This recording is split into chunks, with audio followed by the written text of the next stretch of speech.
யாராவது அப்படி இருந்தா பார்த்து உட்காராதுங்க.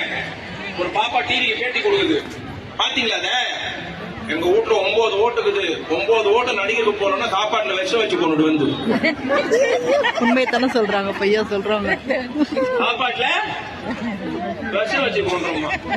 ஒரு ஊர்ல இருந்து ஒரு பொண்ணு பார்க்க வந்துக்கிறாங்க, மாப்பிள்ளை வீட்டுல. தெரியல, பொண்ணு பார்க்க எப்படி வருவாங்க? மேலாம் அது இறங்கிட்டாங்க. இறங்கி ஊருக்குள்ள போறதுக்கு முன்னாடி வீட்டு அட்ரஸ் கேட்டுக்கிறான், சண்முகம் உடையதுன்ட்டு. நாலாம் தெரியல என்னப்பா விஷயம்னு. சண்முகம் பொண்ணு பார்க்க போறோம். அந்த பொண்ணையா பார்க்க போறேன் ஏங்கன்னு கேட்டுக்கிறான். அது தாவியக்கார இருக்கிறத அப்படி பஸ் எடுத்து போயிட்டான். அந்த பொண்ணே வேண்டாம். ஆமா ஆமா, டிவியில பாக்குறீங்களா?